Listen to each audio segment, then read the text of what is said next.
I'll go over the CPI reports and the analyst estimates and stuff like that tonight and Pickles picks. So I'll write up the whole thing on it.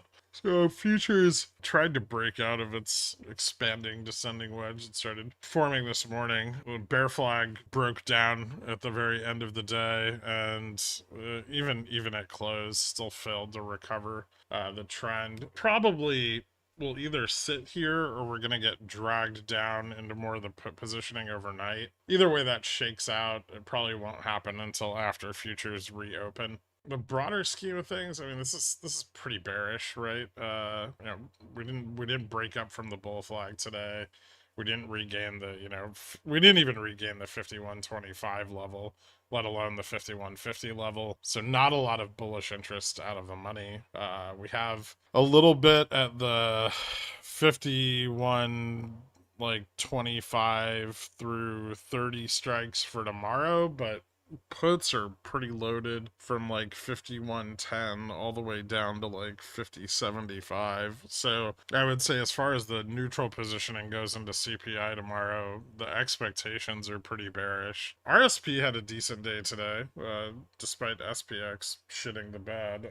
RSP was up 13 points. QQQ down 37. I think IWM was down about 78, and Dow was actually up 9 points. VIX got crushed pretty hard today, but not hard enough. I think we're still sitting on positive yield on volatility. If that persists through tomorrow, and CPI is hot and vol keeps pushing up, that's gonna get really fucking bearish really fast.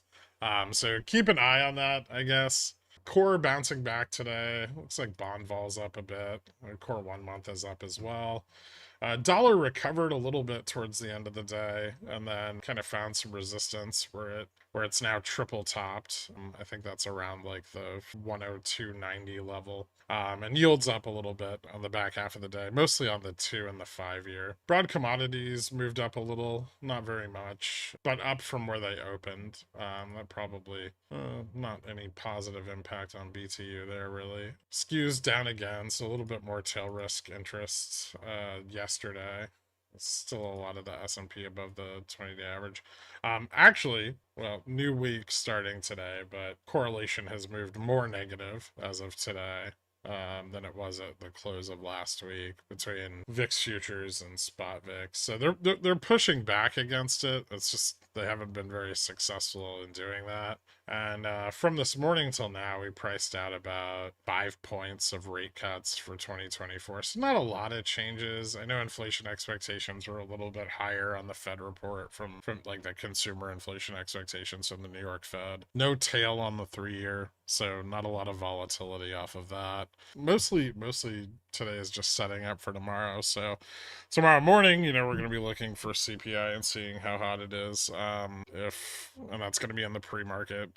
If it comes in hot and we lose the 5100 level, that opens up the range to about 50-50, although there's not a lot of support at 50-50 either. And we'd be in a net negative gamma environment for at least the weekly chain at that point.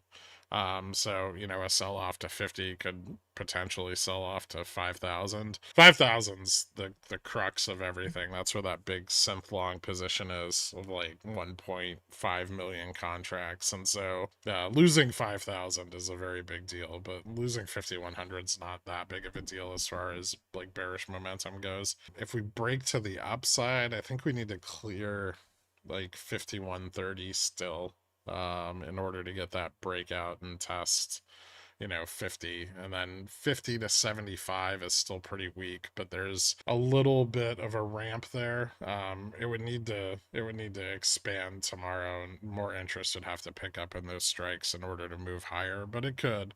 And a cool CPI tomorrow would definitely be pretty bullish because they're going to price in more rate cuts, and we're going to see yields drop, right, as we go into the FOMC meeting. Unless PPI is hot, that would probably stay that way until next week. Don't forget, if we're above 51.25, 51.50, 51.75, we get more and more positive charm going into this week's massive OPEX expiration. Even at these price levels, I think with just like the 5100 in the money, we have like 30 billion in positive charm. And then, you know, if we lose those levels, that charm starts to go the other way. So we'll keep an eye on that. And thank you guys so much for tuning in. I'll see you bright and early tomorrow. Have a good night.